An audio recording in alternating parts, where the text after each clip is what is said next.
San Ignacio encabeza los ejercicios espirituales con la oración del alma de Cristo, una oración antigua, medieval, que ya aparece en varios códices del siglo XIV, a la que San Ignacio tenía una muy especial devoción. Esta oración puede ayudarnos a los ejercitantes a situarnos en nuestra propia realidad para que desde ella nos preparemos a comenzar el proceso de los ejercicios espirituales día a día. Alma de Cristo, santifícame. Los problemas del alma, es decir, la falta de aliento, de estancamiento en la vida espiritual, la presencia del cansancio en la propia vida, el desánimo frente a la propia mediocridad. Entonces, alma de Cristo, santifícame. Cuerpo de Cristo, sálvame. Los problemas del cuerpo, cuando uno siente que el cuerpo es un estorbo y una dificultad, cuando se da la contradicción entre lo que se quiere y lo que se hace, entre los deseos y la realidad, cuando se comienza a constatar la falta de fuerza física y las correspondientes limitaciones. Entonces, cuerpo de Cristo, sálvame. Sangre de Cristo, embriágame. Los problemas de tibieza, de demasiado cálculo en la propia vida, de egoísmo, de búsqueda de comodidad, cuando uno está consciente de la falta de generosidad y de la falta de mayor compromiso en su vida, en la falta de entrega y de la desolación, entonces, sangre de Cristo, embriágame. Agua del costado de Cristo, lávame. El problema del pecado y de la falta repetida, las mismas caídas y recaídas, los malos hábitos, el engaño sobre la propia vida, otras veces un pasado que pesa demasiado y que aún nos hace sentir falsos y sucios. Entonces, agua de Cristo, lávame. Pasión de Cristo, confórtame. Los problemas de dolor, de dificultades exteriores e interiores, propias y ajenas, la dificultad de controlar los propios sentimientos, los miedos, los aburrimientos, las tristezas, el temor frente a las dificultades y el horror frente al dolor y la enfermedad. Entonces, pasión de Cristo, confórtame. Oh buen Jesús, óyeme. Los problemas de oración, es decir, cuando la misma oración se ha vuelto un problema porque la verdad es que no se cree del todo ni a fondo, o porque no se sabe rezar, o porque se siente que Jesús no escucha, o porque no se cree en la misericordia. Entonces, oh buen Jesús, óyeme. Dentro de tus llagas escóndeme. Los problemas de la superficialidad al darse cuenta que no se vive en profundidad, aún más que uno vive tal como es modelado por otros, que uno está demasiado condicionado, excesivamente esclavo de las circunstancias que lo rodean, que se vive sin coherencia y solo hacia afuera, sin profundidad y convicción, entonces dentro de tus llagas escóndeme. No permitas que me separe de ti. Los problemas de la afectividad espiritual, cuando se comprende pero no se siente, cuando se predica pero no se aplica, cuando se predica pero no se conmueve, cuando la fe se vuelve demasiado fría, excesivamente racional, cuando la persona de Jesús se ha vuelto un concepto o una idea o una moda. Quizás hubo un pasado cuando uno gozaba en la presencia de la cercanía divina, pero ahora ha entrado la amargura, el cinismo para poder sobrevivir sin tener dolor y sin demasiadas preguntas. Entonces, no permitas que me aparte de ti. Del maligno enemigo, defiéndeme. Los problemas de una situación difícil y agobiante, cuando se siente que los demás se aprovechan de uno, cuando uno se topa constantemente con el egoísmo de otros, cuando da miedo ser el primero y atreverse para no hacer el ridículo, cuando la atracción por el poder, los aplausos, el prestigio, la riqueza se hace muy fuerte. Entonces del enemigo malo, defiéndeme. En la hora de mi muerte llámame y mándame ir a ti para que con tus santos te alabe por los siglos de los siglos. Amén.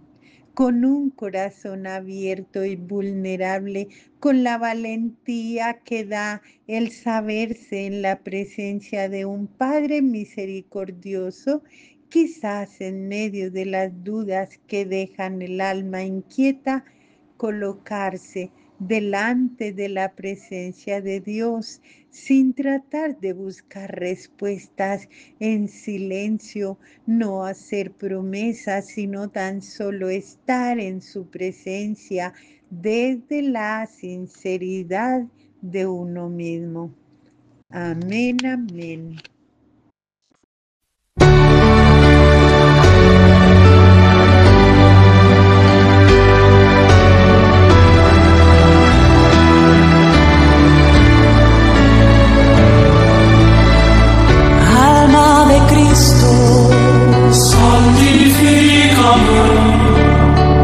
Cuerpo de Cristo, sálvame. Sangre de Cristo, embriágame. Agua del costado de Cristo, lávame. Pasión de Cristo,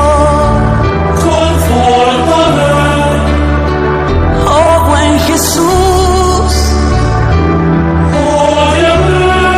y dentro de tus llagas, escóndeme, no permitas que me aparte.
Combate hacia la conversión, día 13.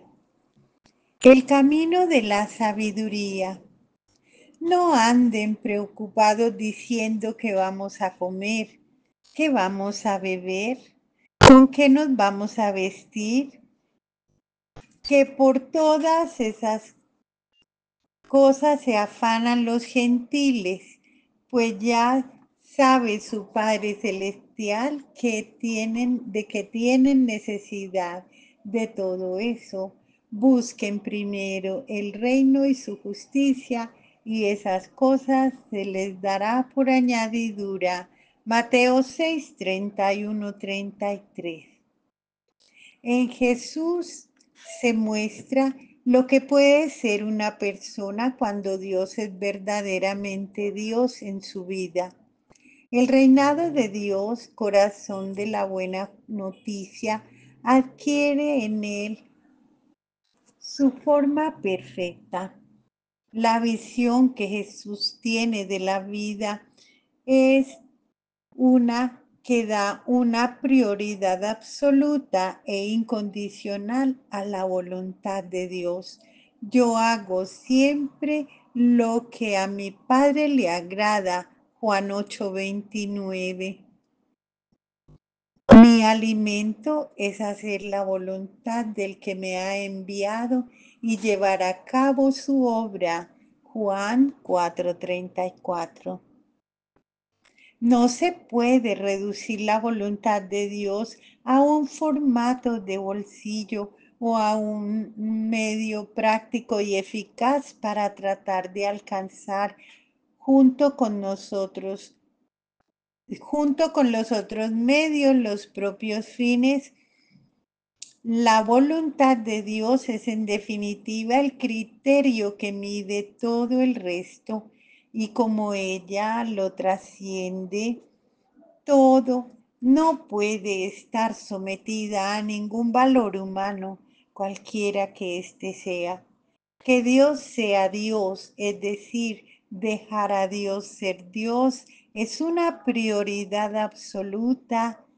Su reinado y su justicia ocupan el primer lugar y todo lo demás es secundario.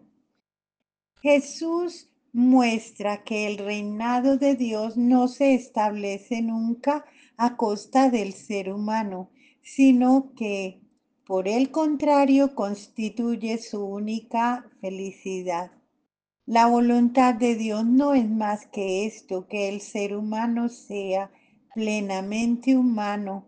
La soberanía intangible del Padre es la única garantía que tiene el ser humano de poder ser realmente él mismo.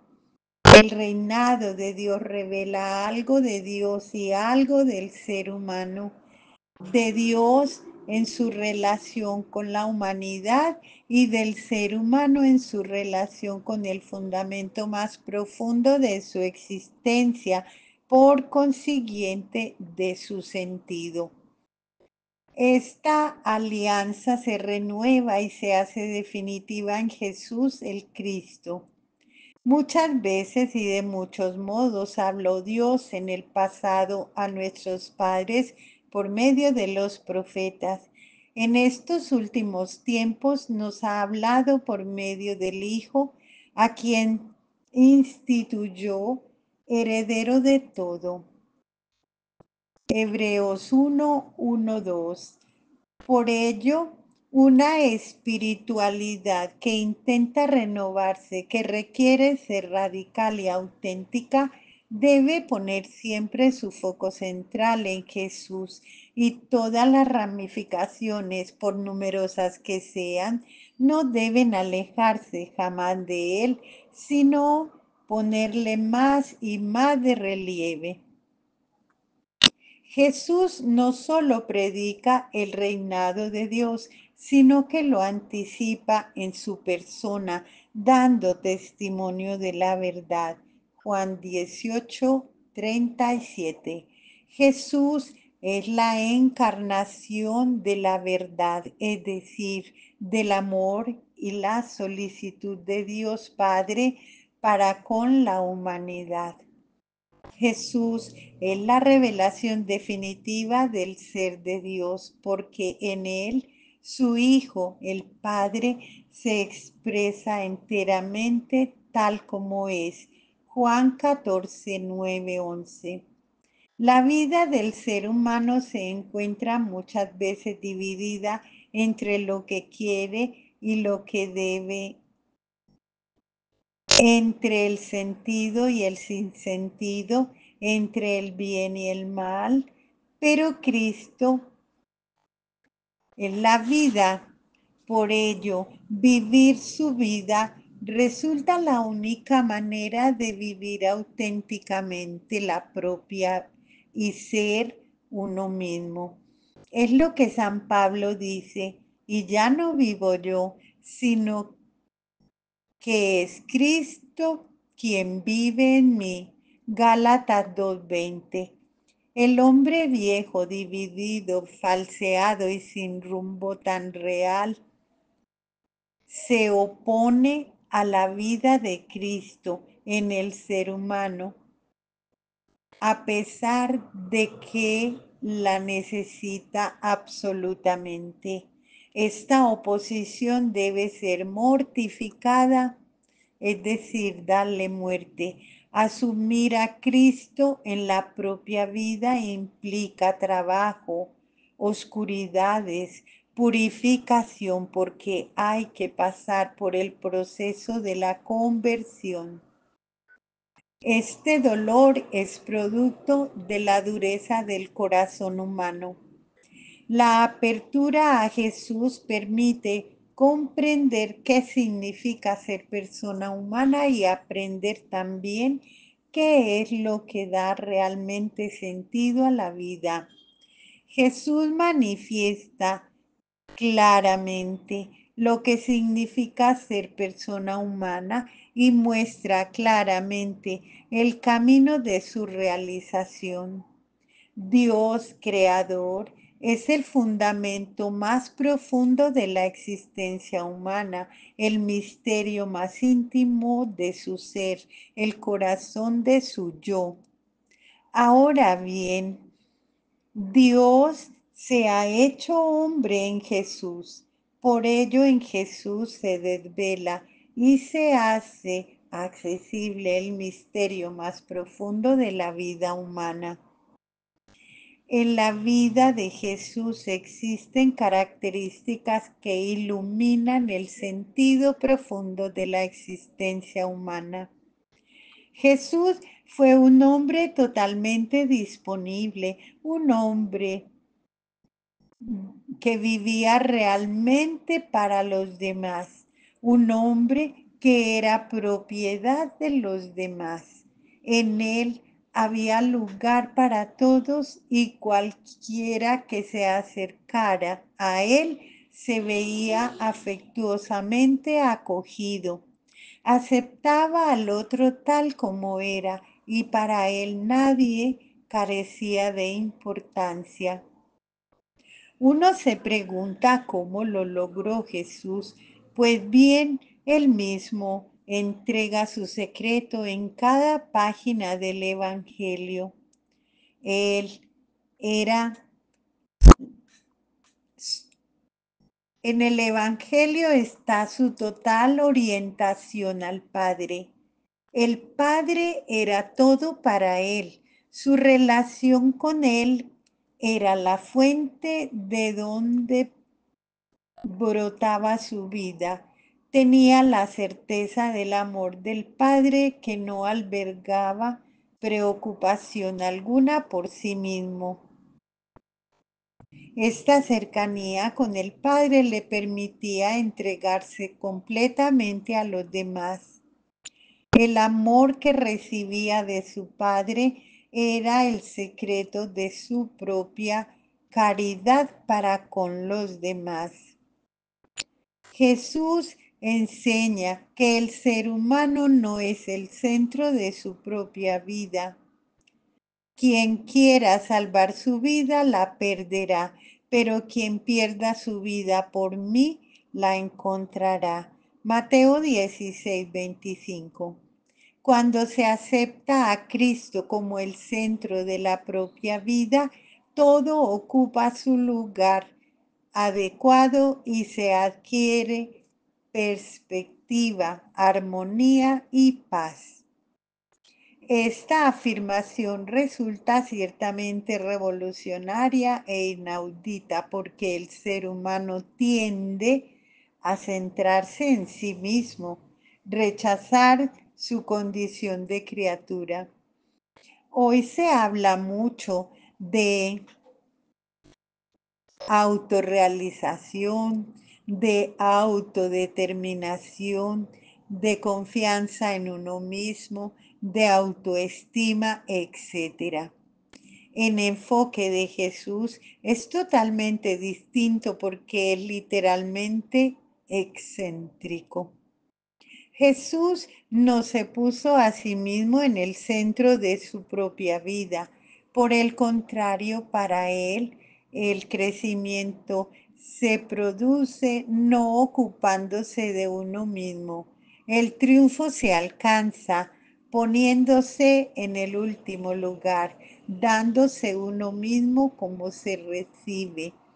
La vida brota de la muerte. Juan 12:24, la gloria surge de la cruz. Para vivir y desarrollarse hay que morirse. Estas paradojas superan y exceden la capacidad de la comprensión humana. La vida del ser humano, de cualquier ser humano, solo se logra de veras cuando se asemeja a la de Jesús. Esta es nuestra fe, esta es nuestra fe, esta es la fe y la esperanza del discípulo de Jesús. El Padre no quiere la mediocridad, sino que se viva en plenitud, y esa plenitud solo se encuentra en la confirmación con Cristo. Pues a los que de antemano conoció, también los predestinó a reproducir la imagen de su Hijo para que fuera Él el primogénito entre muchos hermanos. Romanos 8:29. Si no se consigue asemejarse a Cristo, se fracasa ante Dios y ante los demás. Un pensador solía decir él, que a él le gustaba Cristo, pero que no le gustaban los cristianos porque se le parecían muy poco. Un joven africano comentó, estamos hartos de tantas personas que no tienen más que a Cristo en su boca, pero nos gustaría enormemente encontrar a alguien que fuera verdaderamente como él. El célebre psicoanalista suizo Jung decía que un tercio de sus pacientes no sufría de neurosis o psicosis alguna, sino de una incapacidad para dar sentido a su vida. También Viktor Frankl, psiquiatra judío, nacido en Viena y que pasó 3 años en los campos de concentración de Auschwitz y parte del Dachau, basa toda su logoterapia en la búsqueda de una razón para vivir por parte del ser humano, y su tesis fundamental es que la principal fuerza motriz del ser humano es el deseo de encontrar una razón para vivir. La vida del cristiano no será comparada con la de Cristo, y de esa confrontación se podrá decidir si se compara con la de Cristo, que puede ser auténtica. Cristiano es quien ha encontrado el sentido de su existencia en Cristo, en su imitación y seguimiento, en un crecimiento cada vez mayor en Él.